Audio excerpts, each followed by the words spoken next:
Now, I know that, that some of you grumble about the speakers that we've had in the past because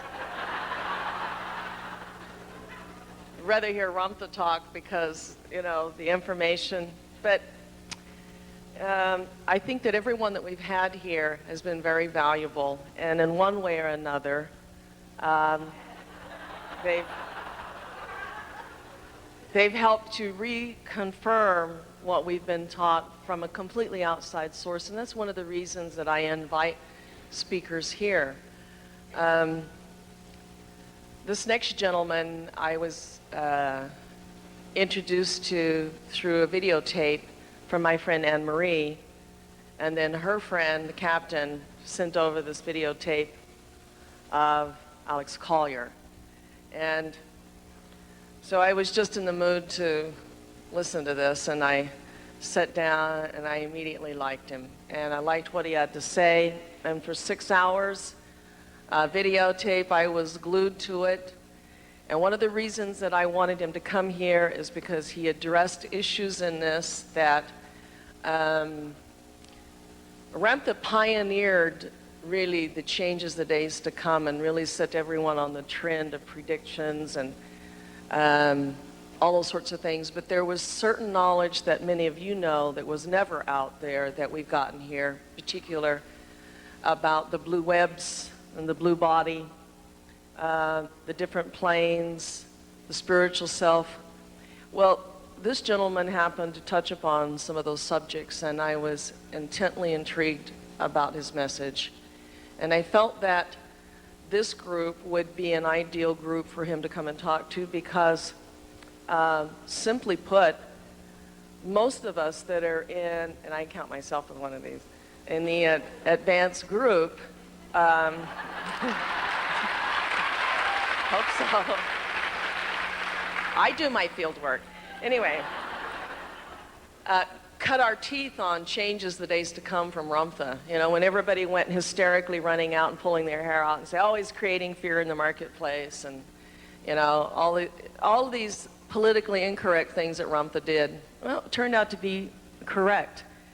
And one of the issues that was most difficult to handle was becoming self-sufficient and buying our own land and storing our own food, learning to grow it, learning to prepare it, having our own water, moving out of the city, building our projects and preparing. And there is a school of thought within the school that thinks that's sort of silly if we're gods. But, you know, I love what Ramtha throws back on you. Said, well, if you're so hot, then you get out there and let's see you do field work.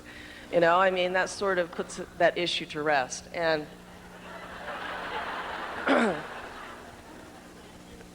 and I'm not so stupid to assume that as much as I know, that I would totally depend upon my knowingness to get my body through, because I'm still on the journey and I'm still developing as well. Well, I know that this group in particular, he has talked about preparation and about the things that are coming and the war and the 12 days of light and all of those things that some of you may be starting to get scared to death now. Mr. Collier has gotten this information from a completely different source.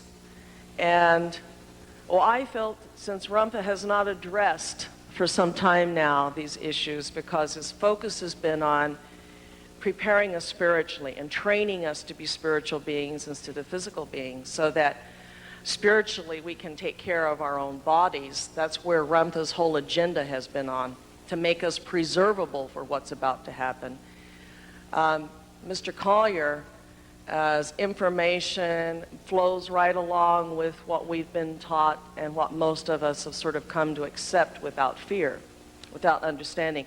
And I pointed out to him, I said, you know, Ramtha is very wise, and he says, when you're prepared, you don't have any fear.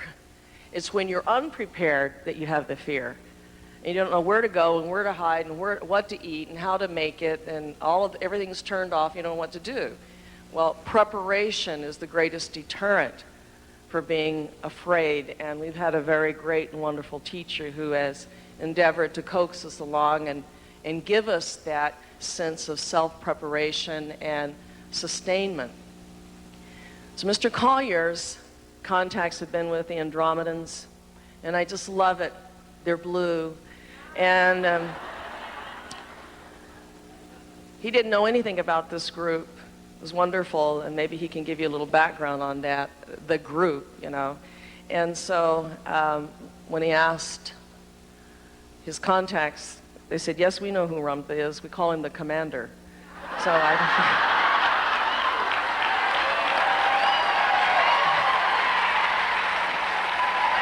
I don't know what you want to do with that.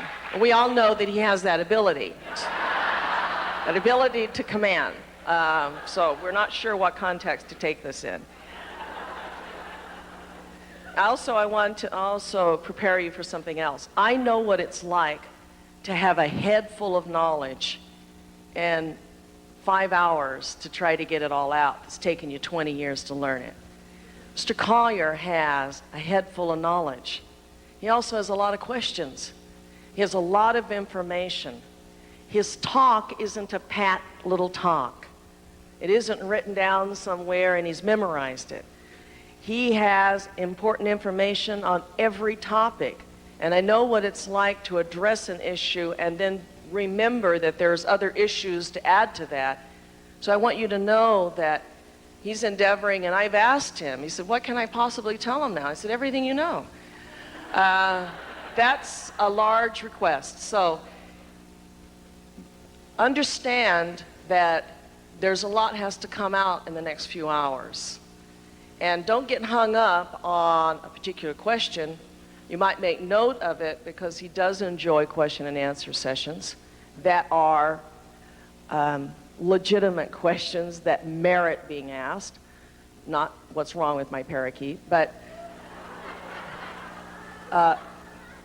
pay close attention. Also, something else you should be aware of, as with the scholars that have come here, and in particular, having a wonderful interaction with the physicists that have been here. You know, I love tangling it up with them, and the only problem we have is that we're thinking the same, but our definitions are different, our words are different. Understand, he's going to be describing what he's called as dimensions. We've been taught planes. He has other words for them, but if you understand that his language is a little bit different, you can follow the context of the knowledge that he's about to impart. And lastly, I want you to know that he has a tremendous burden, because I know that when I began to wake up and know things, that I wasn't happy about it. It made me really sad. And what made me worse was that I realized that everybody didn't want to wake up, and nobody wanted to know what I knew, because it was uncomfortable and it threatened our security and our little box. I think Mr. Collier is sort of in that place now. He has a tremendous amount of sadness about how do you tell people what's coming, and knowing what their reception is, and knowing they don't want to hear it, and knowing what our choices are. So he has a burden, and any messenger, and I can tell you, bears that burden, but any messenger worth their salt will live through it, and I think he will. So it's my privilege to present to you the lovely, the beautiful, the esteemed Mr. Alex Collier.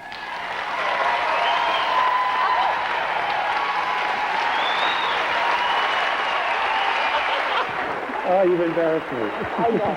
It's good. Thank you. Thank you.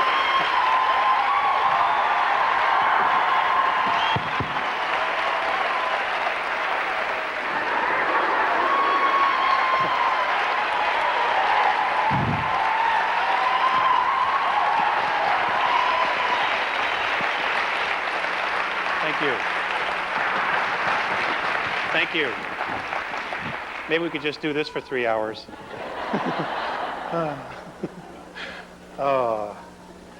Thank you very much. This is the largest crowd I've ever spoke to. I'm usually used to about 100 or something. I want to thank JD and the school and Ramtha at some point when I get to meet him. Thank you very much for inviting me.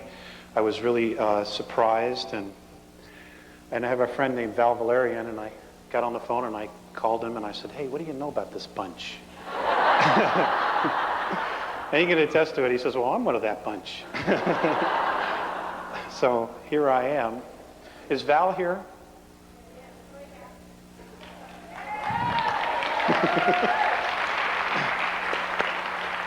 I want to thank Val for putting the information on the Leading Edge webpage.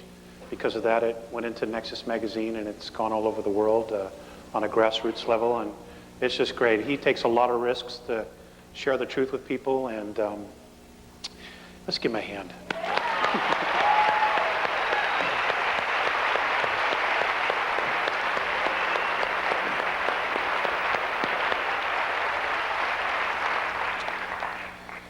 Okay, brief overview. I have, for 30 years, been visited and taken on board by beings who live in the constellation of Andromeda. They are light blue.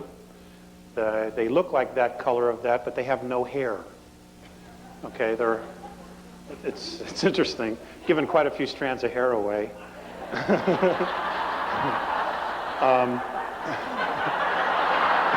Used to be a lot more hair here before the contacts, you see. This is what 10 years will do. Gosh, I hardly know where to start.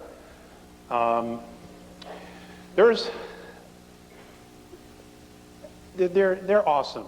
They're a very healed race, and you know, after thinking about it, I think the reason they're so healed is because they have absolute mutual respect for everyone. And they've said that that's the only way we're going to have a healed race and planet, is if we have mutual respect for each other. And I realize that there's not a lot of that teaching going on anymore in our world. I've had to look at the character of our race on Earth, because I'm blessed to be able to compare it to something else. And folks, we got a lot of work to do, and we have a very short time in which to do it. A lot of things are really going to start happening around February, March, April of next year. And you know, I wish I could just tell you it's all love and light, but that's just not reality. We live in a duality here. And there are definitely some people screwing, races that are screwing with us. And I understand from talking with Jay-Z for about 2 hours, 2.5 hours. It went by in 5 minutes. So it's true, there is no time. That you're being taught a lot of what to do, self-sufficiency and self-preservation and being totally self-responsible. It is imperative that what you know when you leave here, you go home and you teach. Because this truth isn't out there. And this is one of the sadnesses that I have, is because I have been shown some probable futures. And a lot of people don't make it. 2/3 of the planet don't make it in those probable scenarios. And I truly don't want that to happen. You know, there are a lot of really good, generous people, but they don't know the truth. They have no way of attaining the truth because of where they are on a consciousness level. And you're all teachers. You're all leaders. You were leaders before you came in here. You were teachers before you came in here. But when you go out of here, from what I understand from Val and Judy and Judy Pope and talking to Jay-Z and Greg, that you're going to walk out of here professors, PhDs. So don't be afraid. The word warrior originally meant not being afraid of who you are. Okay, it didn't mean slash them up, cut them up, you know, murder, betray. It didn't mean any of that crap. Okay, it meant not being afraid to be who you are. And you are all true human beings. We are all royalty. And I will get into that.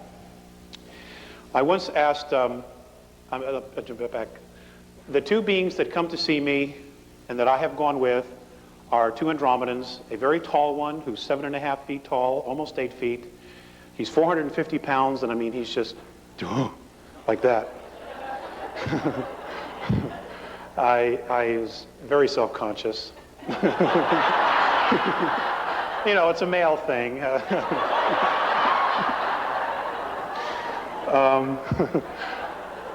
His name is Morine. And the shorter one, as they get older, their skin pales, they turn to white. Their average lifespan is, in our linear time, would be 2007 years. So of course you see a lot of changes in that amount of time. You know, I mean, hanging out here for 60 years is just a weekend, you know.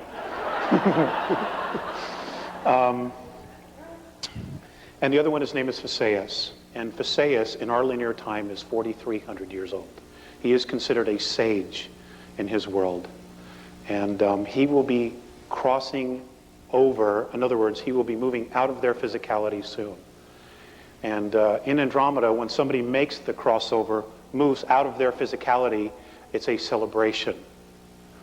You know, we're here, unless you're Irish, it's a somber occasion.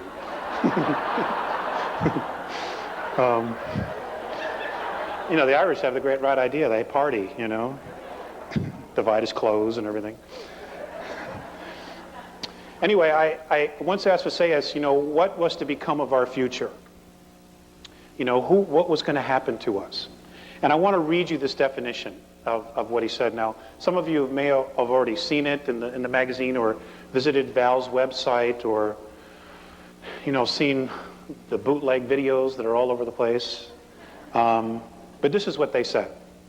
Responsible freedom of self-determination, becoming truly self-confident and free, to unconditionally be responsible for oneself without being coerced to accept some higher authority. Now, I understand this is exactly what you're being taught. And I knew, which is really nice, is this is confirmation not only for me, but also for Jay-Z and her people. Because I didn't know anything about Jay-Z until about 3 weeks ago. In fact, I've given channelers a bad rap.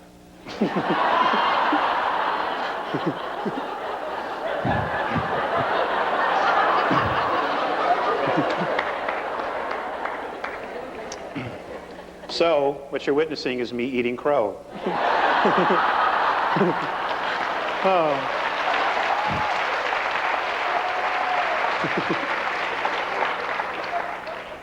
And I don't like to eat crow. That's a male thing too, I think. Oh. Hey, the changes that are coming are really going to affect, from what I've been told by Morine Phaseus, the males the most, because we are the most shut down, not only genetically but spiritually as well. I'm just being general, okay? I'm not meaning all of you. I'm just pretending like the whole world's listening. Looks like the whole world in here.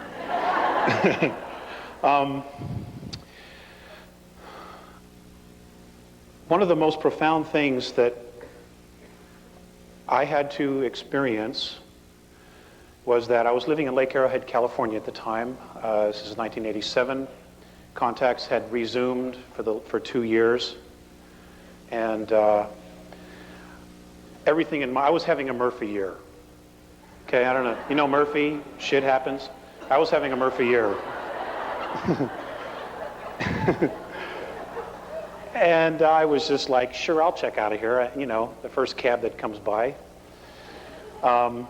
Anyway, Phaseus had come to see me, and we had some discussions. There was more teaching, and anyway, it was time to come back, and I didn't want to come back. And I would have embarrassed all of you the way I carried on. But I just didn't want to. I was just like, you know, nothing's working here. Let's try something different. And, you know, here I am in another reality already. So they were bringing me back. I was literally forced to come back. And as I'm on the ground and they're leaving, lifting off, Phaseus, I hear Phaseus in my head, because he's telepathic. He's strictly telepathic. He said, Alex, turn around. So I turned around, you know, and I'm just crying. And I'm like, oh, God, you're abandoning me. And And he just looked at me and he said, Alex, the love that you withhold is the pain that you carry, lifetime after lifetime. And folks, there's not a day that goes by I don't remind myself of that or I don't think about that. And it's helped me reevaluate all the decisions that I've made in my life. It's also helped me to take myself apart and look at all the little particles of my personality. You know, what's mine and what isn't mine? What are belief systems that I just think are true, and what is that I've experienced and really is true?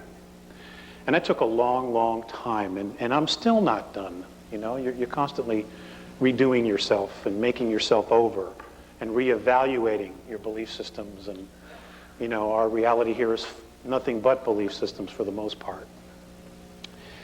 And I just, you know, I want to pass that on to you because I've made a lot of decisions, and I'm sure a lot of you have, where your decisions were not based on love, and you literally withheld love for some reason, whatever your reason is.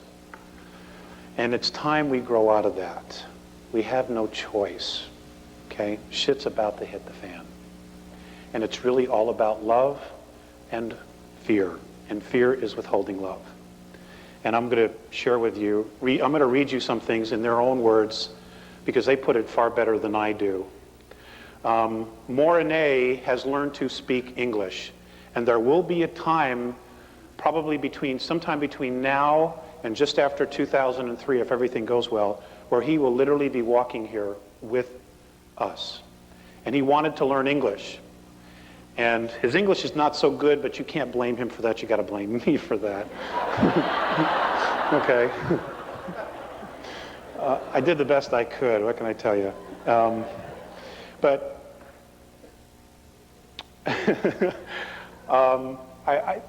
when they talk to each other, they talk telepathically, and their language is holographic, very much like the ancient Chinese language or the ancient Japanese. They're literally holographs, but you know, you can't just pull them up off the page.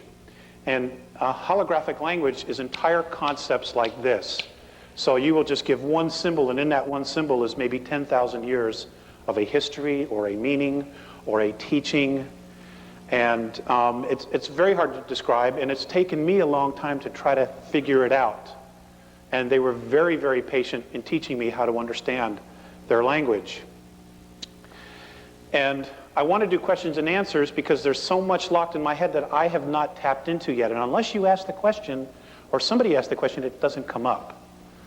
Okay, so I'm counting on you to ask some really good questions. And if I don't know, I'll tell you I don't know. In my conversation with Jay-Z, she has a very strong foundation because of her teachings with Ramtha. I don't talk the same language. I'm really a simple, complicated guy.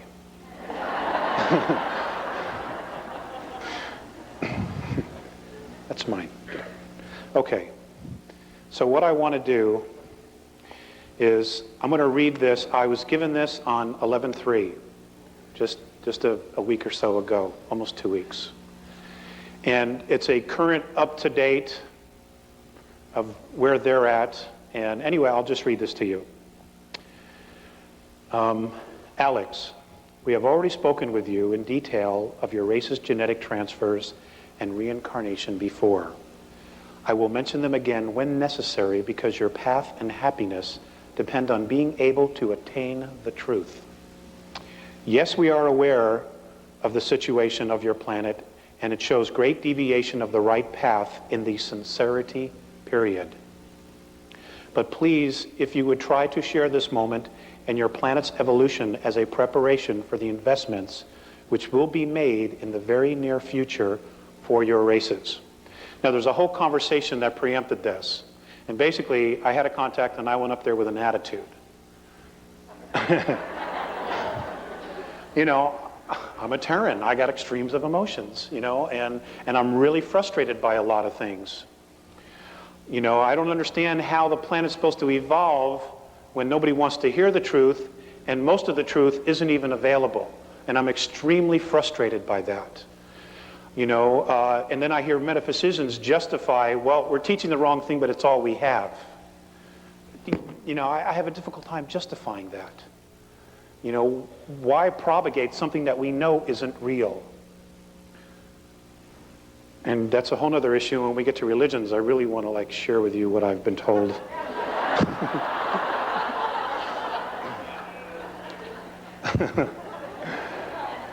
Oh, okay, this continues. Since the removal of conditions by density technology, your evolution is going to a faster pace, I think you say,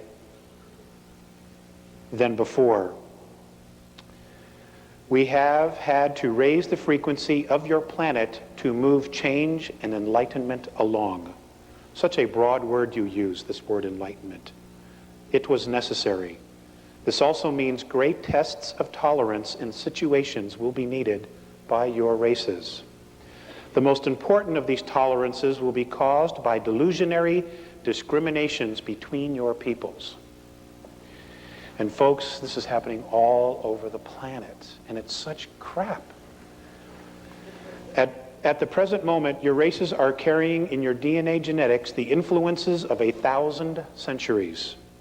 As you count rotations, that's, 1 year. Both the positive and negative aspects. Please understand we are trying to prepare your races for advanced maturity. At present, many transfers occur in your planet from many different cultures and planes. Each member of the races on and in your planet will naturally exhibit their own mentality. They do and will contradict your habitual cultures. They're very specific about the words they use. In fact, I don't even know how they got some of this, because I didn't even know some of these phrases. They just like pull it right out of my head, and I don't even know it's there.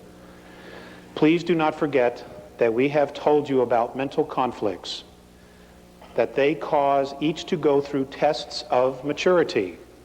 We determine your mentalities through the impulse signals we receive from your race's chains of thoughts. Now the selection of man or woman and the situations they transcend are much more difficult, because their preparation of the future is in accordance with their level of consciousness. Alex, you cannot help all your races. Each member of your races will feel their essence in the balancing of positive and negative as they have done, and it will be weighed in their own consciousness. Those who prepare and invest will be prepared for the evolution to another density. The continuance of your planet, the continents of your planet is changing very quickly. Please don't confuse our compassion for your races with a love for your planet. Please understand that they are separate with our race. We are neither pleased with your world's riches nor dismayed by its poverty. We came to here to assist in the period of sincerity, the clarifying of the original intent in all of us in this Vadiya. The Vadiya is a tone that they use, and that particular tone means holograph. They've always referred to all of this as a holograph. Because of lineage to your races, we have returned to you. Your world is a place of veiled consciousness. In order to be embodied in physicalness, all frequencies should be assembled in a whole intent. The very distresses, the many anxieties are the result of conflict with the limitless awareness in your races. This is the reason why your planet races cannot attain your own selves, and yet you desire to possess everything. The reflections of your evolutionary state of physicality cause your races not to live comfortably on your planet. Your present religions cause your races to unify your physical bodies with your abstract egos. You call this progress. We do not. Stop looking to your physicality to bring you enlightenment. Your bodies are the effect of the cause, which is intent, moved by emotion, which creates physicality. This is their perspective. During previous past times in your third density, education of the soul took many incarnations of life and death of the physical body. Situations and reincarnations would reflect the system, it appears. All beings would transcend your physicalness in accordance with the degree of consciousness attained. Since it appears that your races, having no concept of the law of consistency, became very fragmented in extremes. Religions became divisions of beliefs, and conflicts among your races took place. The worship of belief systems and idolatry came into existence. Reincarnations have become history, and by this means your races, Alex, and others than yours, have a probability of directly attaining your full essences. The reason for telling you this in all clarity is to free you of the conflicts and contradictions, so your races can attain the truth as soon as possible. So don't ask us about yourself. Ask about yourself to your own self. If your races cannot attain the truth and cannot be unified with your original intent, we will not be able to be in touch with your planet races. Since the ego consciousness in your races still goes on, and since you cannot break the denial of your inner self, your races become detrimental to the planet and to your planetary system. At this moment, there are many beings who cannot attain genuine respect for self and self-awareness in our galaxy. They as well are being kept under control. Their evolutions are being made in an indirect way.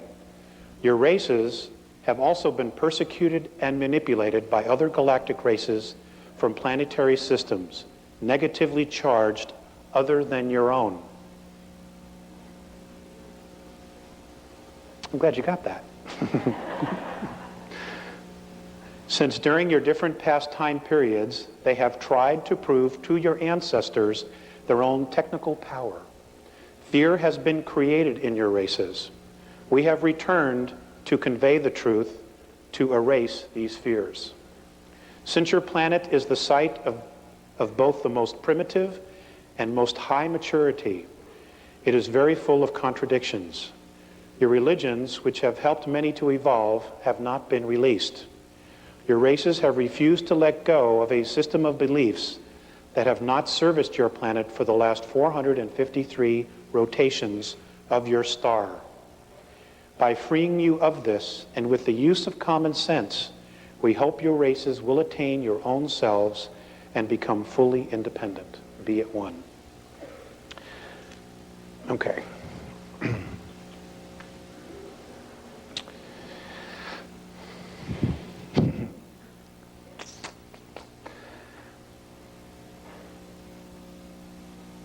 In their perspective, and you know, that's what it is. It's obvious that there's just not one truth, there's many truths. The one truth is that we all exist, that we know, okay? That we all have an essence that is undefinable, that is truly eternal. They say that third density, somewhere around the beginning of December, the year, what we know, linear year of 2013, will implode. It will implode.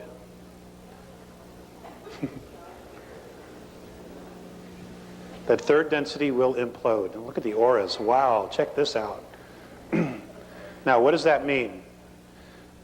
Okay. I don't know if this is true, but this is what they say. They're convinced that literally what's going to happen is that there's going to be a graduation out of physicality.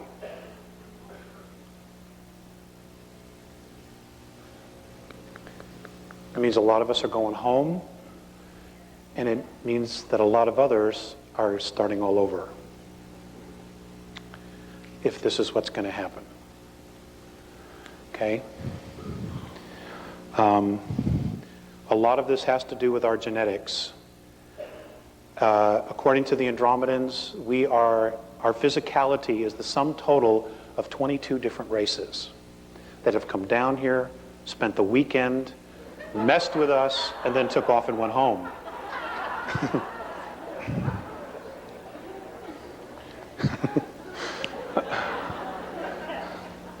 okay, intermingled, you know, left children behind, and just took off. The Egyptian pharaohs are the perfect example of this. Okay? The blue bloods, the English family, the Rothschilds, who are also blue bloods, are another example of this. Their blood is copper-based, and that's ET. Okay? That's ET. And the thing about copper-based blood is that you don't need a lot of oxygen. Your physicality tends to grow and have a larger lung capacity. Okay? So you can live in a lot of other environments where we couldn't. Now, what's interesting is that in our physicality, what we know as Earth, our atmosphere is getting thinner and thinner. I know that there's a lot of talk about the ozone, and it's a myth, that it isn't real, that there is no such thing as an ozone crisis. Folks, there absolutely is an ozone crisis. Okay? We are destroying, when I say we, all of us are partly responsible for this. We are destroying our environment. According to the Andromedans, 3,500 years ago, the oxygen content was between 34 and 38%. They say today that it is literally less than 17%. Now, those of you who have studied biology, what happens to the physical body when the gas, which is oxygen, goes below 15%? I'm sorry? Somebody said you die? Yeah, that's right. Okay.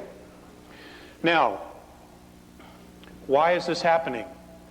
Because a group of beings who are Terrans, who are Earth beings, have been made a promise by a group of extraterrestrials that have Orion belief systems that if they will get rid of some of the races on the planet, that the extraterrestrials will use their technology and restore the Earth to its original state. Okay?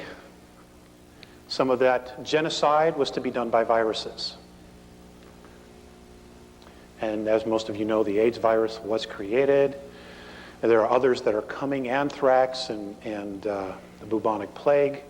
You know, all of these things are coming back new and improved, I'm afraid to say, because there's some really, truly crazy people that are in positions of power on our planet. Many of them go back and forth from our planet to the moon. Now, you don't have to buy any of this, and that's okay, you know. But I can tell you this, in the next 10 years, you will absolutely know for a fact. Richard Hoagland will be vindicated. He truly will. Okay?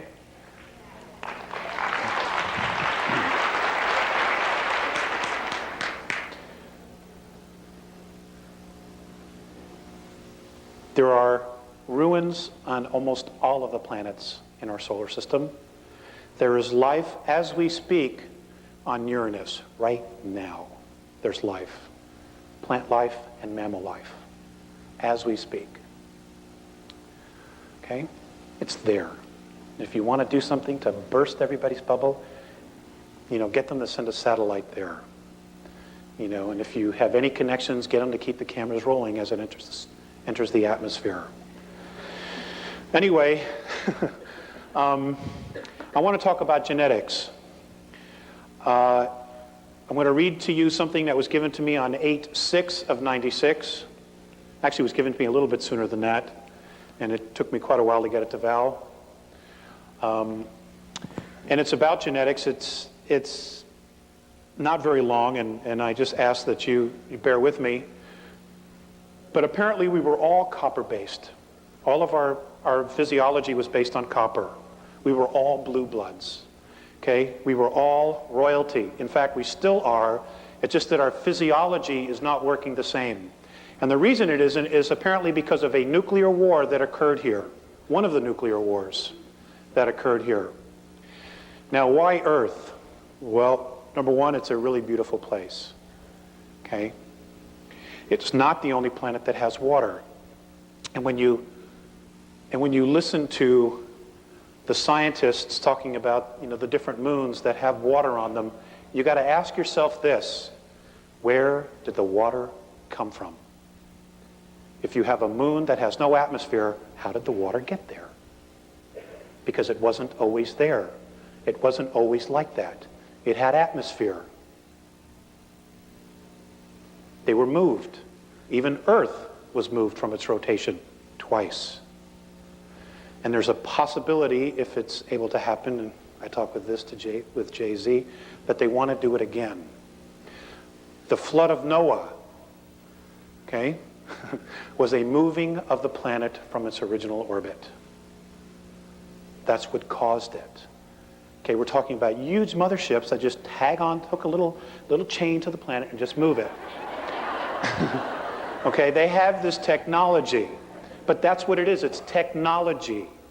Okay, apparently we can do these things with our own minds if we're disciplined enough and we're clearly focused on our intent. And with talking with Jay-Z, that is exactly what Ramtha apparently has been teaching you. Okay, to remember who we originally were before we fell into time and fell into physicality. So I will read this. In your linear time of third density measurement of 439,231 rotations ago, war on a grave scale occurred in your solar system. This aggression occurred against those on your worlds that included not only you Terrans, but also those of Nibiru. This invasion of your system by Orion was led by a queen named Suti. This war was destructive on many levels and frequencies of physicality. We will focus tonight on your Terran physical form. It matters little to those who hear you, Alex, who do not listen. Please share this regardless of any emotional return to you in challenge. When your science truly removes their bigotry, they will discover of the wisdom of it. The last grave conflict was very harmful to your physical form. Many weapons of destruction, many of atom splitting have been used, which means nuclear weapons. This is the reason for most of your Terran skin tones. We shall explain. Orion was and is most interested in the females of your race because of the procreation, reproductive, and genetic strengths. We want to share the fact that much of your Terran history has been misleading in its truth by those who eventually conquered in control of your solar system. Nibiru won, but only a short battle, before they and other outposts were forced to leave your solar system because of genetic damage. Your original races were green-skinned. This we know because of large copper traces in your Terran 22 blood types. Also, the pituitary and thyroid were fully functional. The genetic damage to these organs was caused by radioactivity in air and all things of contact. The air was like this for a long time. It caused the genetic memory of these organs to be closed and almost atrophied. Your world experienced drastic changes in climate and massive magnetic fluctuations. Your different skin tones, spraces, are a result of an edema damage to your blood. It was then necessary for survival to create self-sufficient and contained environmental habitats, both above and below the earth. Now, folks, this is what the Garden of Eden was. It was an artificially created environmental habitat. Okay, it's like like what Richard Hoagland's been talking about. You take a dome city, you build this dome, and then you terraform it underneath it. It's exactly what these were. Let's see, where was I? Much of the fossilization of your Terran remnants is caused by this radiation of your planet. Your system contained 3 suns at the time. Only 2 remain.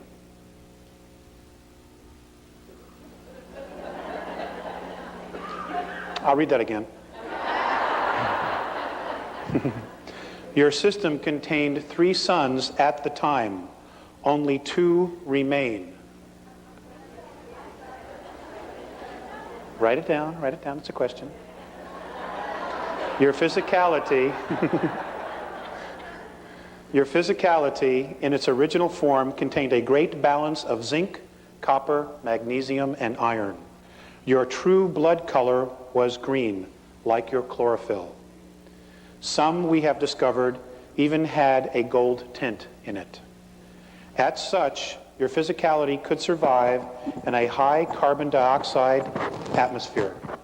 Because of this, because of this skin color, the only stars in your system that affected your physical form were in the color spectrum of orange, red, blue, and green. Now think about that. Okay?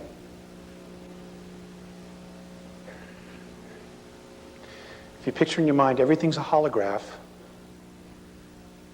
okay, which is a group of frequencies.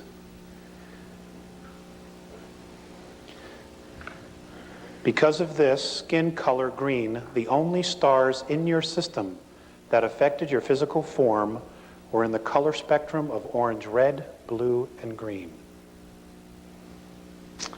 Many of your Terran races were stranded on the surface. The genetic changes were the result of radiation damage. Your race went from green to red to yellow to black to white. Let's run this again. Your race, skin color went from green to red, it's the Native Americans, the Egyptians, and the Mayans, to yellow, which are Eurasians, to black, which are African and Afro-Americans, to white. Your white races were then considered to be genetically the weakest.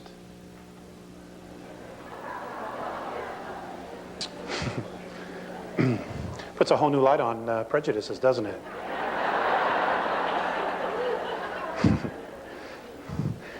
I know the Nazis aren't happy about this.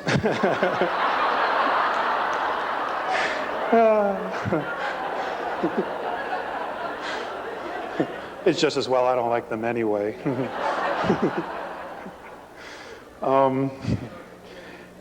As such, the survivors and descendants of the war were genetically altered and became white through edema.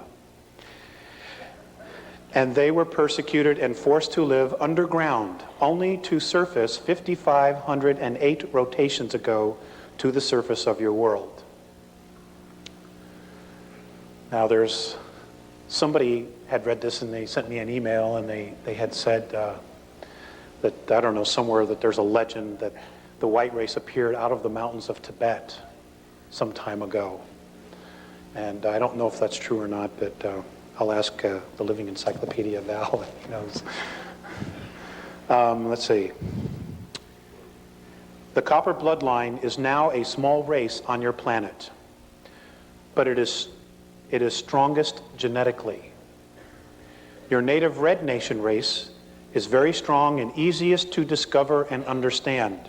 And folks, this might explain why there are so many abductions of the Native Americans on the reservations, and why even today they're still being persecuted, you know, because if you're a coward, you suppress the strongest.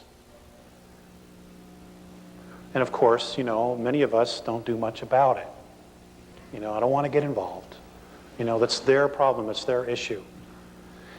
You know, we owe it to them. We owe it to ourselves.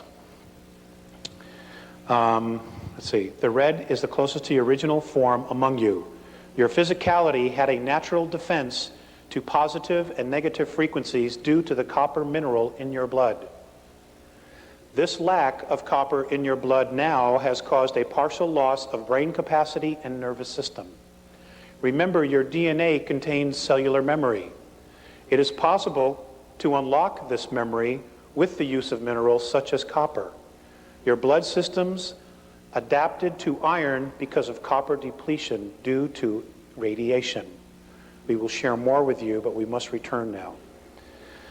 Be at one. They always end it with be at one. Okay.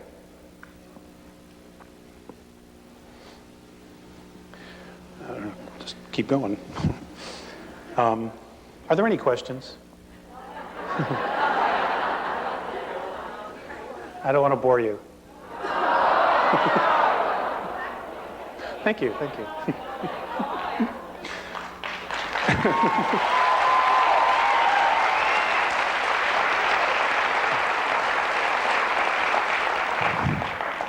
You guys are so great. I'd take you all home, but I can't feed you.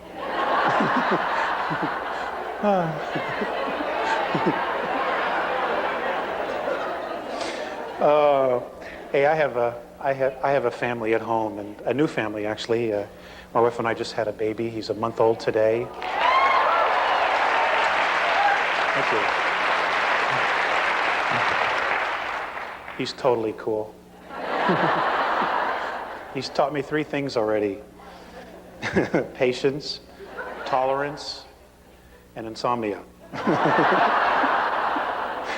He doesn't like to sleep. I don't know. Most kids I was told, do, and he likes to be up every hour and a half. My poor wife, she went from needing 9 hours of sleep a night. She's only getting 90 minutes. I don't know how she does it. You mothers must know. Wow, what a club, huh? It's an elite club, I'll tell you.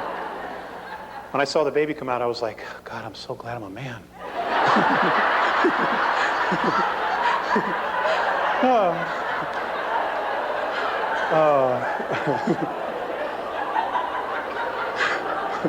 My wife said it was like passing a watermelon, and I can't imagine what that's like.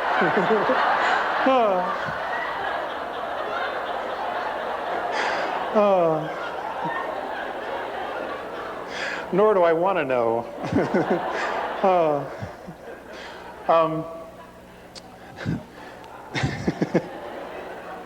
Let's see. I've talked with Mornane Faceus about maturity, and a lot of this had to deal with me specifically about how to grow. And and when this first started, they didn't tell me that I would be speaking or would be required to speak. And that's because I didn't read the fine print on the contract. And you got to read the fine print, folks. Okay? Do yourself a favor. Anyway, I just wanted to read to you the stages that they said that the human being goes through. And this is not just us. There are human beings everywhere, not only on our plane of physicality, but on other planes. And I want you to know that even though you may not see them, even though you talk about what I refer to as dimensions or densities, what apparently Ramtha refers to as the planes, there is a physicality on every one of those planes or densities. Okay, it's not, they're just whispering little clouds, and there's a light breeze, and if you're lucky, one will blow through you, and oh, hi, how are you? That's not what it is, okay?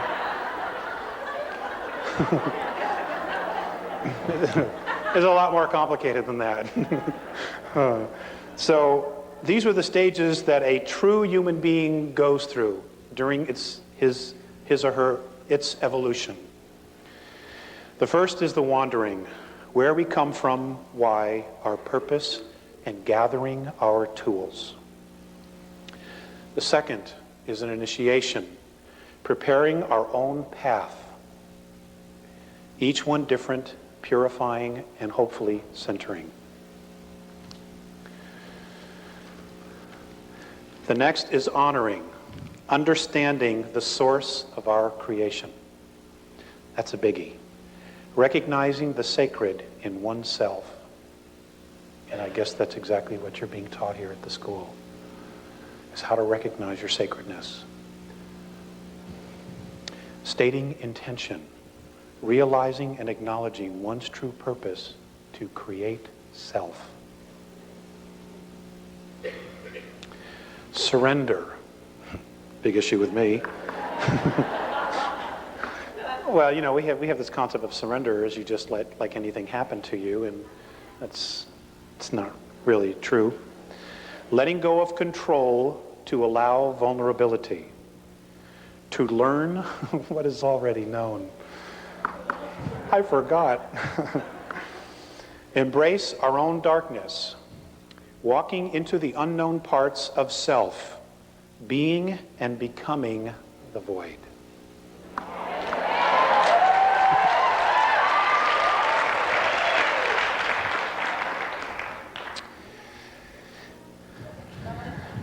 Yeah, I'll do that after I go through it the first time. Lighting the flame in the heart, connecting to self and finding meaningful, honest ritual.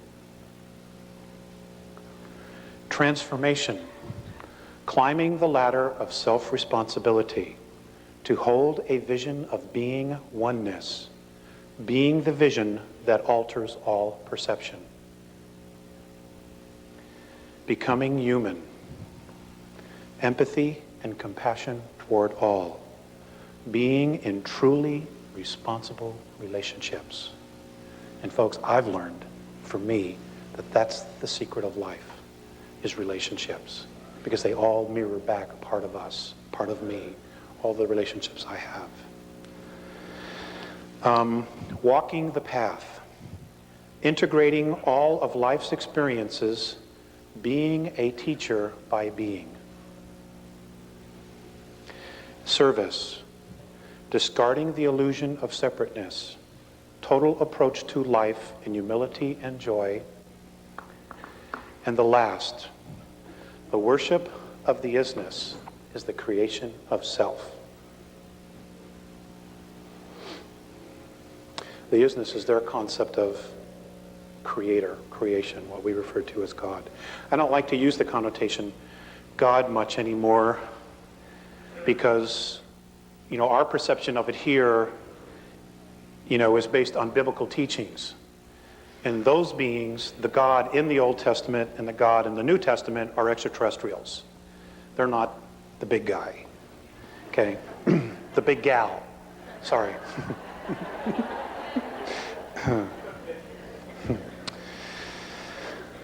Okay. Are there any questions now? Okay. Let me get some water.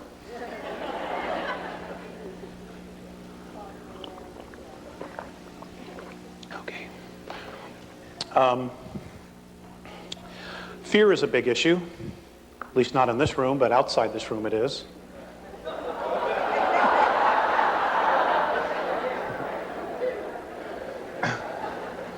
It is with me on bad days, So I would like to share with you their perspective of fear and trying to understand it. In your time and space at present is a great challenge to you all. That would be the expression of fear. For any of you to be in fear is to lack clear understanding of most situations. We have observed that your world is at a most confused point in your history and evolvement. We understand your remarkable drive and commitment to be alive, survival. We, however, are not understanding of your need to create tools of death, expecting they will keep all in a space of understanding and peace.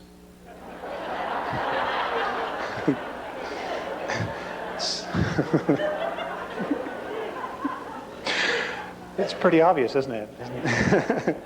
We have observed that you build, create, and plan in a space of fear, not in the consciousness of love. So your defensive position of institutions that create and employ are always then in a state of unraveling and disintegration. We share this with you because they drain you and your earth of energy, both the spiritual and materially physical. Fear always has to feed. Fear does not create itself. It has to feed. The fear we observe is difficult for us to understand. These are the Andromedans. It depletes you of your focus on the original intent. Now, they've referred to this a lot, and they've never come right out and said what the original intent was, but I suspect it's that definition I read you in the very beginning, that was our original intent. It is elusive. It's a very secretive energy. Fear withholds love. This is most saddening to see and feel. How can we share understanding and love when so many of you are withholding from self and each other? You guys need some viral defense or something?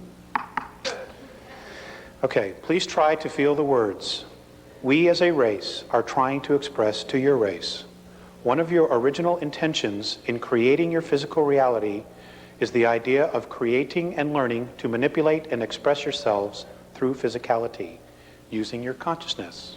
Okay, it is your consciousness that is the gift of the isness that the isness has given you, and in fact, all things that bear spirit. It is the gift that has been clouded, and most importantly, clouded by fear. This creation of fear is completely irrational to whom you all are. Fear, as we ourselves at one time as Lyran ancestors, sought to defend and legitimize withholding of love. We have come to understand that withholding love only creates perpetual disintegration. We have discovered in our home galaxy the ruins of vast races having achieved recognition that have ceased to exist. They destroyed themselves simply because they withheld love and drained the very life force out of their intent and imploded and destroyed their self-creation.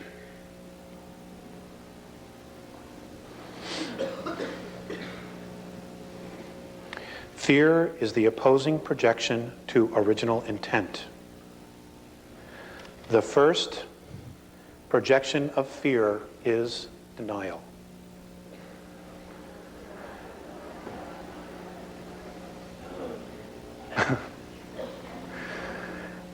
An emotion of incredible restriction. And as a restriction, denial and fear will result in the complete opposite reality as that which it claims to be. Fear is based, in our perspective, on a misunderstanding of one's own worth and security. Why is this so? We have formed a perspective based on your history. Your many religions have helped and hurt this process.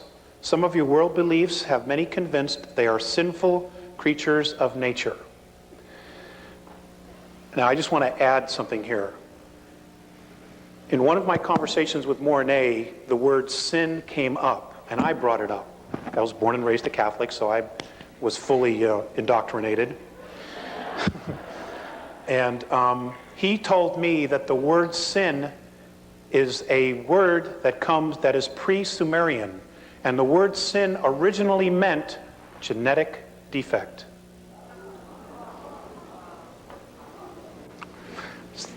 So maybe that'll help you with a perspective when you read the Bible again, if you should read it again. Some of your world beliefs have many convinced they are sinful creatures of nature.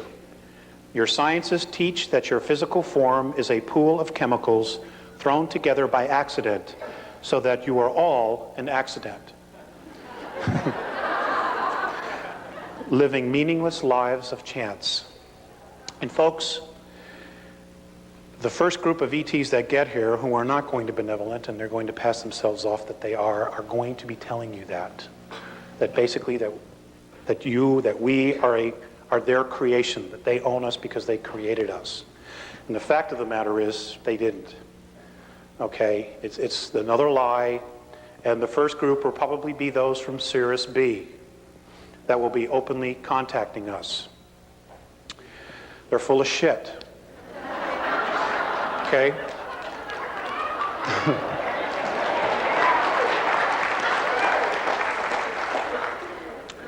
You know, the game continues, and a lot of people are going to fall for it because the earth will be going through changes, and they'll come down and we'll save you, and, you know, this is the way, and so on and so forth. And, you know, basically what they're going to do is they're going to use our free will against ourselves.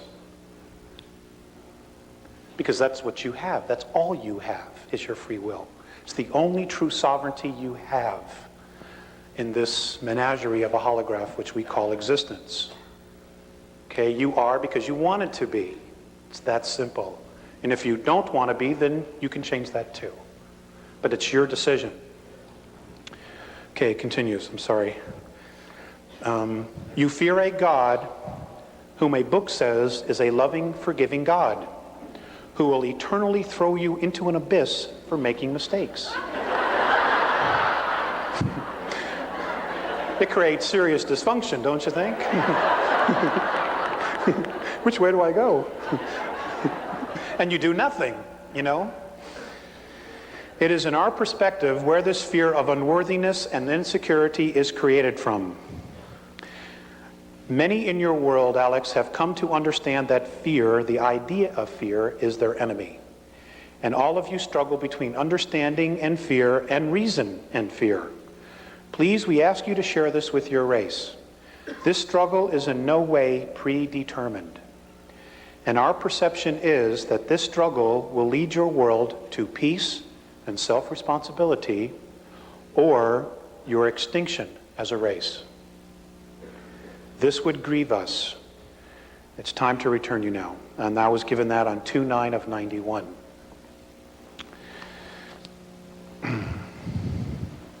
So,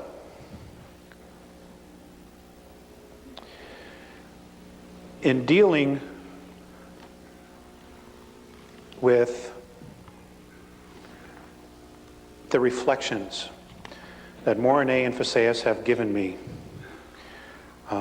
about our race, it's been difficult to want to come back, especially when I've seen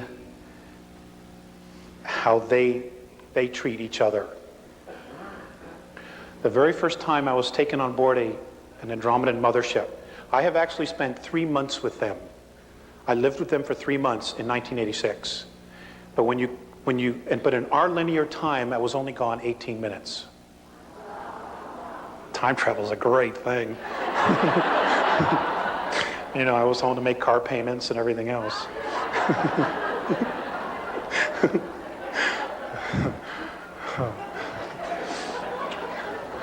And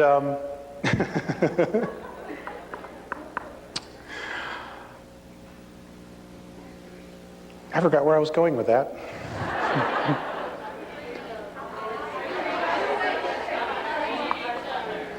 Oh, okay, how they treat each other.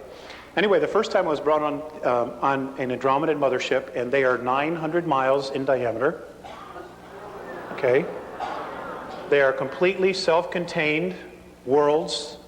Everything they need is there. I had to wear a belt so that it would keep my physicality together, so that I could spend this time with them. With the very first time I walked on, and in the middle of, they're made up of different levels. The craft I was on had 24 different levels. And in the middle of these craft, there is a 21 mile by 21 mile park with trees and everything, okay? And they use extensive technology and holographs. And they can literally create their sunrise, their sunset, okay? And the trees and plants grow because it is a holograph, but it is real, even though they're creating it with technology. The very first time I walked on, there were children. They teach their children in the middle of these parks.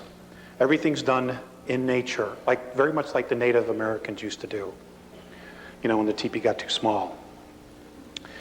And I walked on, and there were a bunch of children there, and as we walked out of a corridor, down a corridor, and out into this huge space of what looked like, could be anywhere, like Agura Hills or someplace out here, a park, the children moved away from me.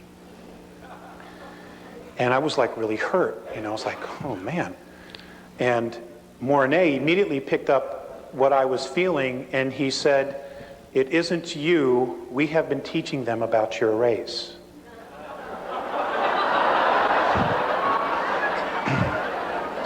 It's really not all that funny.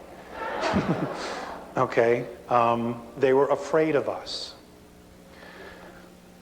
You know, and these are children I have never seen before, but immediately felt our energy, my energy, because I represented all of us. You know, and I do the best I can, sorry. I mean, but you know, I got my own stuff to work out too. So, you know, they're learning, and I'm amazed that they, you know, they still want to come back and help. Another time I had been waiting for them, they finally showed up, and as I was walking into the control room, I was being led by another Andromedan. Mornay was looking at a bunch of meters on the wall and some monitors measuring our atmosphere, and he looked really sad. So I said to him, I said, "What's the matter?" And he just pointed to the atmosphere and he goes, "Don't they understand that it's here because they needed it? They don't understand our suicidal tendencies. They don't. I guess they have the perspective that we should really know better." I don't know where they got that. So, I mean, that's just one of them, you know. Another time, Visayas was watching television on the ship. They were picking up television. And I told them that's not a good idea. Even on Earth, that's not a good idea. And he had been watching a news broadcast about a shooting in Chicago. That's what it was, where a cop shot a man, a black man, and then rushed over and tried to save his life. He had a hard time understanding why the policeman would try to take the life and then try to save it. He didn't understand the contradiction, and I don't know that they've still clearly dealt with that.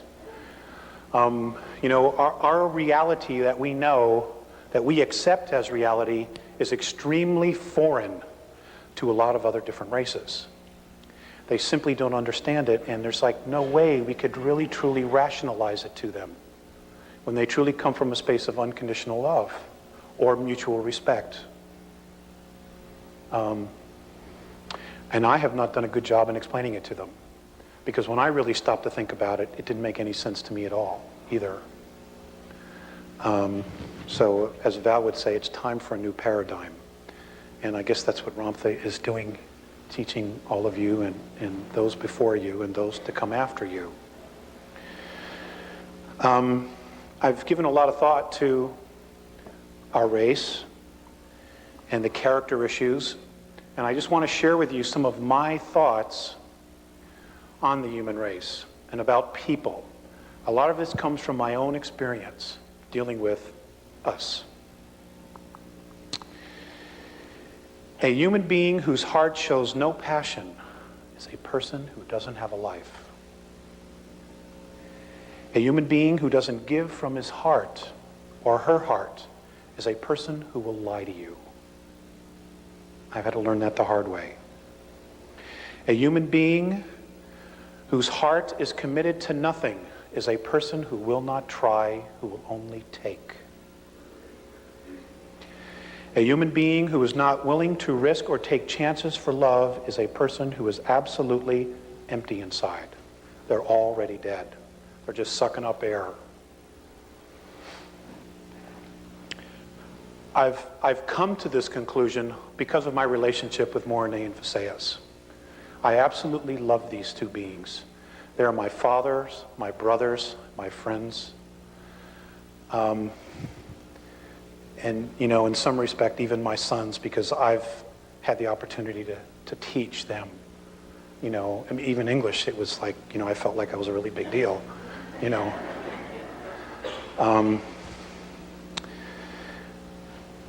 You know, there's so much information out there that is totally bogus. I went to the Star Visions conference. I'll probably get into trouble because this is beyond video, but I'm not going to do any more anyway.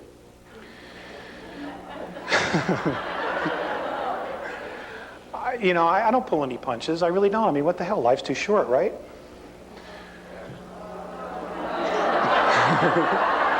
Okay. This incarnation. Okay, we have a difference of opinion. Hey, I've been hanging out with those guys, and, they live thousands of years. I wouldn't mind that. Yeah. But I don't want to live 1,000 years here. Not the way it is.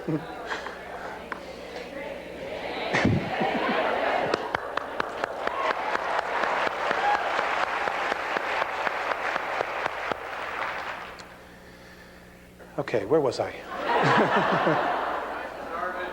Star visions, thank you. See, it's the insomnia, little munchkins around 3:30. Somebody wrote in a card we got, up around midnight, when you hear that mournful cry, just remember at 3 a.m. you can give it another try. And it's so true. The star visions, there was a guy there who had some pictures of some craft, and he said that he has been in contact with Syrians. And he mentioned Cirrus B. And then he went on to make a speech, and Jesus Christ is a starship commander. He lives on Earth underground in a place called Valley of the Echoes, and that they're coming back and there will be a war, and those who are not in favor of Jesus will be destroyed. And they gave this guy a standing ovation. I'm not kidding. They gave this guy a standing ovation. And it was really sad because these people don't have a clue. They don't want to take responsibility. They can totally thwart this war. We don't have to do anything really about this as long as we started working and learning to live with each other, granting mutual respect, having natural tolerance for our race. And I know it's not easy because of all the conditioning. But folks, I need your help. I desperately need your help. We don't need to create the book of Revelations, and that's exactly what we're doing. And there are beings out there that have technology that are more than happy to help us play this thing out, because we are a threat to them. And the reason we're a threat is not only who you are spiritually, which I will get into, but it's also because of our genetics. Okay? Our physicality was the Terran physicality, which is what we're known as, was melded between human extraterrestrial and the primate race, as this is what I've been taught. And it is that melding of those two races which gave us our incredible extremes of emotion, which is why we can hold so much creative energy inside of us. This is why they're concerned, and this is why the Andromedans are in awe of our creative energy. Because here they have to use technology to create some of their physicality. We don't. They're amazed that when you leave your house, okay? When you leave your house, everything is still there when you come back. It doesn't disintegrate.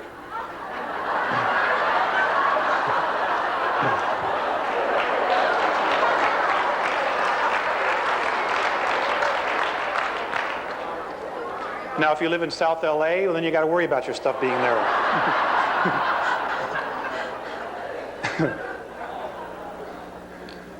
They're amazed at that, of the intent and the energy that it creates to create every one of those little tchotchkes that you have on your shelf. They're amazed. Because they're very simple. They're very, very simple. They don't have all the little stuff that we have.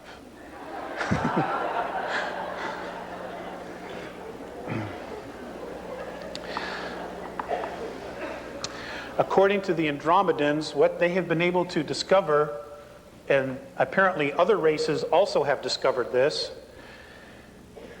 is that they say that in what we know is our universe, which is a holograph, that there are 11 layers. I'll just deal with this. 11 densities, and now apparently there is a 12th. This is their perspective, okay? And they say that we fell into time, into physicality. They say, the Andromedans say, that many of the other extraterrestrial races are fascinated by what it is we know that we have locked up inside of us. Because we have already evolved to that level and then have come back to start all over again. They don't have access to this, what they think we know, what apparently is locked up inside of us. Not only that, but apparently we specifically chose this physicality because of the vibration that we held, because of the primate and human, because the physicality was able to hold such an extreme of emotions that we chose this physicality. And when you couple that with the idea that this physicality is also made up of 22 races, one of which includes the Andromedan race, they say we're royalty. They say that every single one of you is royalty on this planet. That you are royalty. And that many of the other extraterrestrial races, particularly the benevolent ones, acknowledge this because of the fact that we are spirit and we have these genetics inside of us. The dark ones, which include the gray men and others, they see us as beasts because of the primate. How can we allow this to surpass us? And this is why the constant genetic and mental manipulation. And in talking with Jay-Z, you know, like she was saying earlier, we talk different ways, but we're really, in many respects, saying the same thing.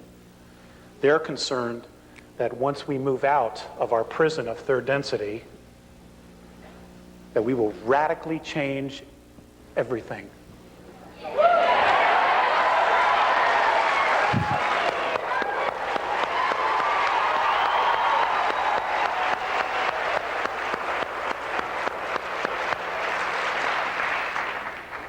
I don't know about you, but I need a change. Oh, God, I'm so burned out. I want to go home.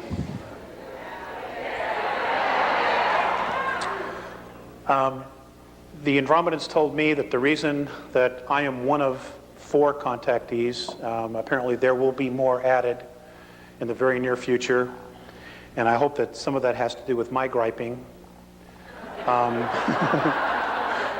I've bitched and moaned and everything else. It's just impossible, you know, there's just not enough people. That there will be more, and those that will be contacted, the reason I and the other 3 were chosen, I guess, in the first round, is because that apparently when they were here, they had a colony 62,300 years ago. It's an approximation. They were here for only 65 years, that I was one of them that was here. That's how I got here, okay? And there was a battle, and they were chased out of here. And I was killed in that. So, you know, when I write this number on the board, 62,000, that's a large number to me, you know. And I know it's linear time, and I know it feels like it was just yesterday, but I know that I'm from another place. And all of you are. You know, your souls were not born and hatched here. I can tell you that. We've all come from someplace else. They say that our universe, what we know is our universe, if we were to put it in our linear time, is a 21 trillion-year-old holograph. They also say that there are 100 trillion galaxies total in this, which we call our universe. That's including the other dimensions. 100 trillion. And some people still don't think there's life out there. I don't know what to do with folks like that, you know? I have some really good friends that I work with that are, you know, very, very good people. They're very awesome people, have full of integrity. But they are convinced that there's going to be a rapture, and they don't have to do anything but just wait. And God, that pisses me off. I mean, there's so much work to do, and you're just going to sit on your butt and wait? Suppose he changes his mind, I said to one guy. He goes, oh, he couldn't do that. I said, is he God? Well, yeah. Well, then he could, you know?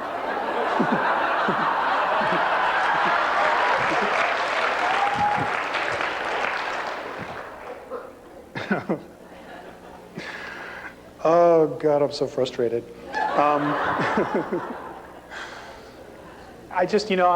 I feel the pressure of things starting to get tighter and smaller. And it's really great to see this. I was very disillusioned last weekend, and I had basically told my wife, Carla, I said, that's it. I'm fed up. I've had it. You know, I even thought about not coming because I was just so burned out. Well, you know, folks, it isn't easy walking these two worlds. You know, right?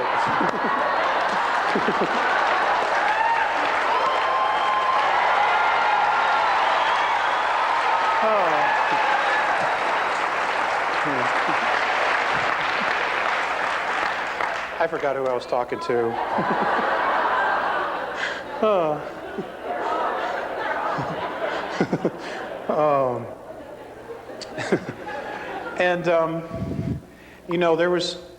There are times that when I go out for walks at night and I try to call them down and they don't always come. And, I look at my son and I look at my wife and I'm like, do I need to put all my energy into this? And can I do both or what? And there are times I truly wrestle with, where it is I want to be. Because the two realities are so extreme. When I go up with them, I am so free, I can't even put it into words. And when I come back here, it's just like, there's the phone bill, the electric bill, the gas bill, the car payments, the insurance, baby diapers, formula, goat's milk, all these little things, And I say to myself, God, they really got the right idea. They keep it real simple. And all their energy goes into creating themselves. They're not distracted by all this other stuff. And I wrestle with that a lot. And I haven't come to a conclusion yet. I'll keep you posted. Okay, I want to read you something else that was from Phaseus. This was given on 6/5 of 96. The most necessary action now for all of you who are aware is to do what you are capable of to illuminate your degenerated societies. Consciousness is your scale. It always provides balance, which does not fail.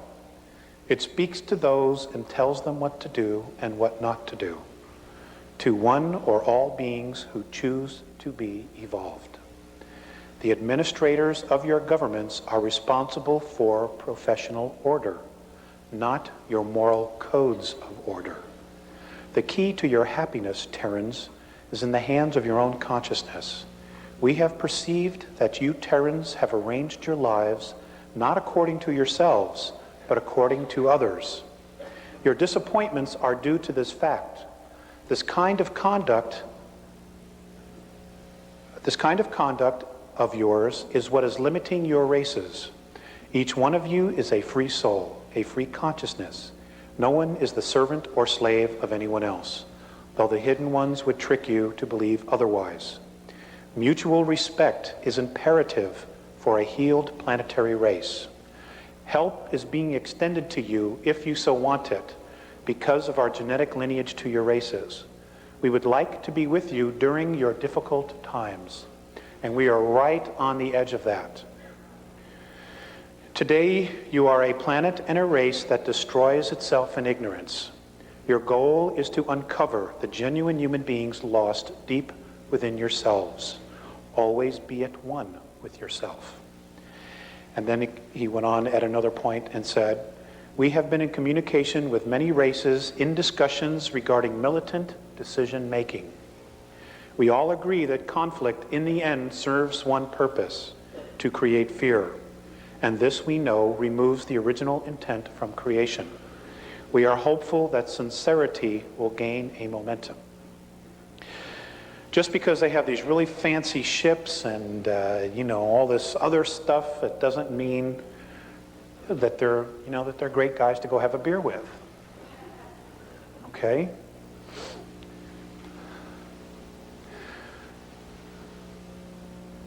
I want to share some things with you that I've not talked about publicly. And there are things that are going on, there are abuses of the past that I want to share with you what Morine and Phaseus have told me. For example, one of the biggest questions we've always had in America is what happened to John Kennedy? Okay? I know that really bothered me, and I can remember sitting home watching the funeral on television. And to this day, it is like it was yesterday. Okay? I mean, he was no saint, but still. He was better than a lot of them. According to the Andromedans, God, do I want this on tape? Oh.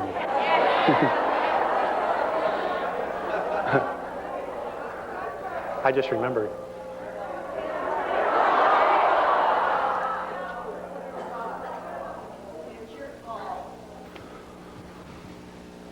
Some of the missing children have not only been taken by the Greys, by Orion, but also the Pleiadians. Now, apparently in the star, in the systems near Aldebaran, there are human Terran colonies that the Pleiadians have taken children from here. When I asked Morine if they had permission to do this, he said no, there were many broken hearts left behind. Okay, again, whatever the justification is, it's still a violation of free will. And that's how you have to measure somebody else's actions. Okay? Sirius has also been doing this. There were many children taken underground, not only by our government. Many of the children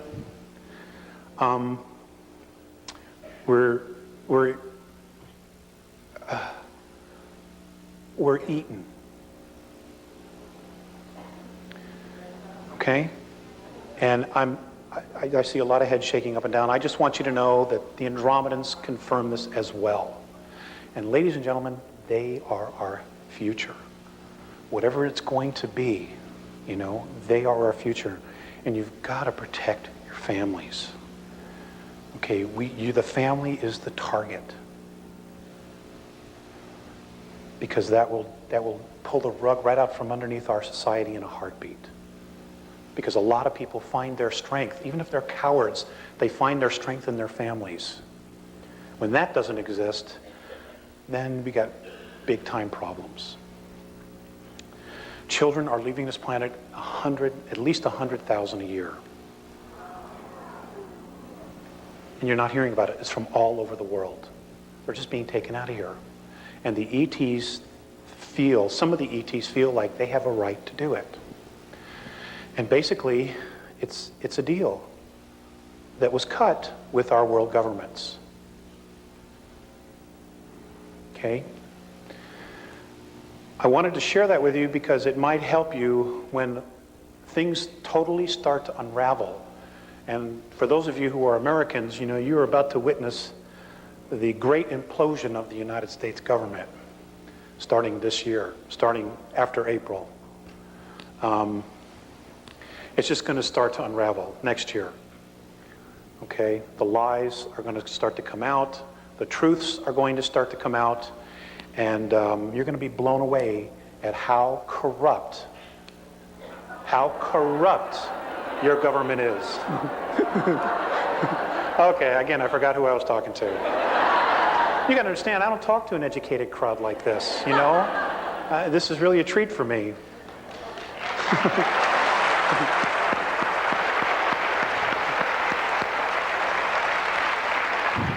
I mean, you guys are just awesome,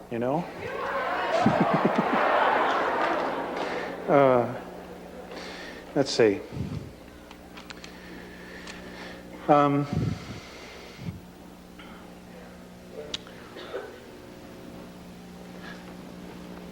going to show you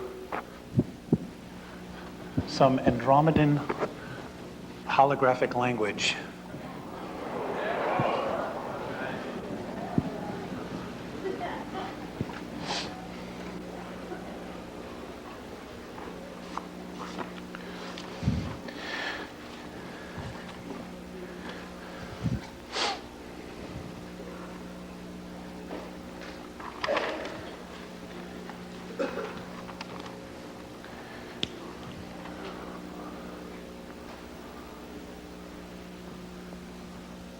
Now, remember, this is only 3D.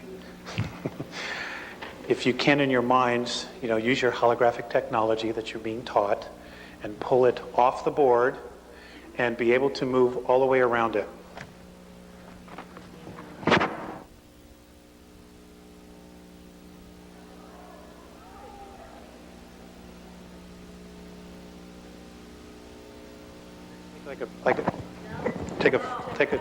Take a 5-minute break in 10 minutes?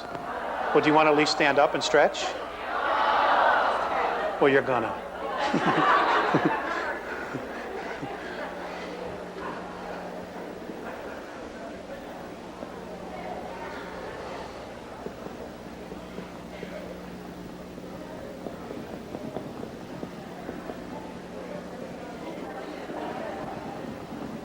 Okay. I'm not an expert on how holographs work, but in this holograph, if you could see it physically, all the way around, contains information. This symbol, when given holographically to another race, totally tells them everything about the Andromedan race. And apparently we are supposed to do that, be able to do that, and apparently we already do, but we don't really understand how it works. Okay.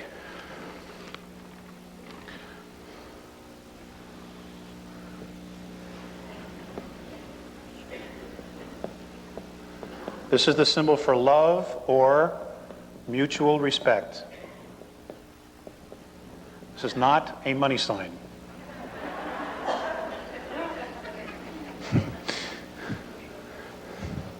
Again, it's holographic. When they say this, if they were to project it inside of you, and our consciousness and our both our hemispheres would totally understand it, in this one symbol would be their entire concept and everything they know about mutual respect. See, it's simple, It doesn't take 200 pages to explain love. It's just, there it is.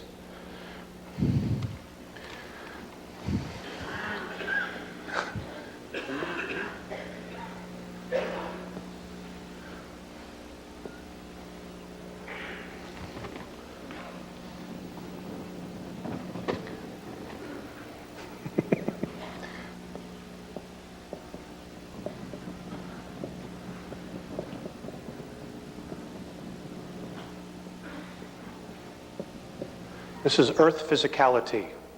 When they give this symbol contains our entire Earth history.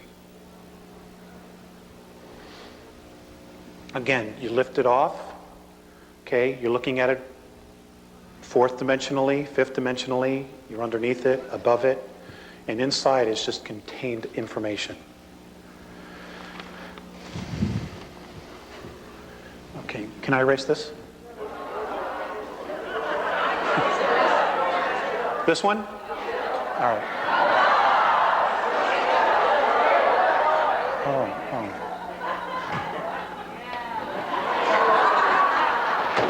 Thank you.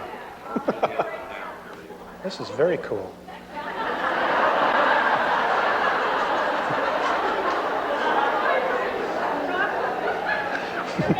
You understand? I mean, it's great to be able to do the job with all the tools, let me tell you.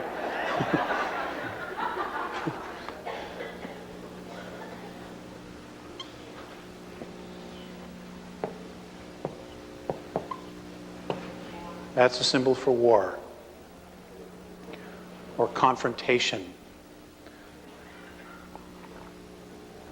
Oh, God, the water's really good here.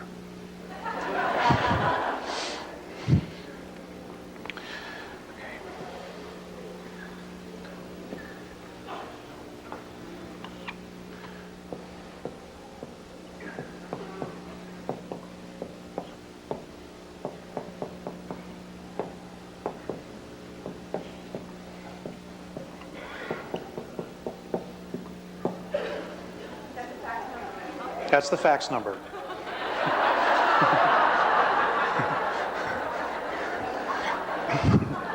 Or the email.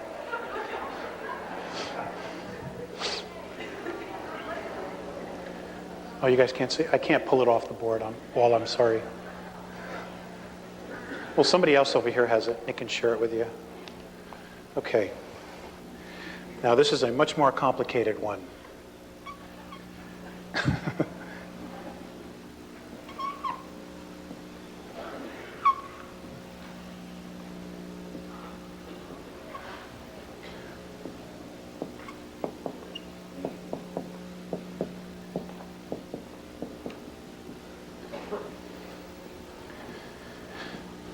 That's the symbol for the Earth races. That's all of us. White, black, red, yellow, and green.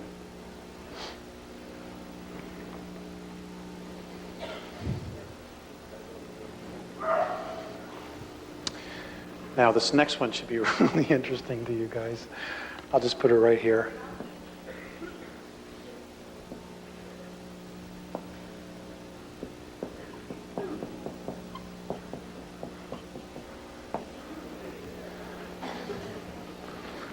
Now, those of you who are into astrology, this is very similar to the circle cross, which goes back to history. And apparently that symbol is supposed to represent peace.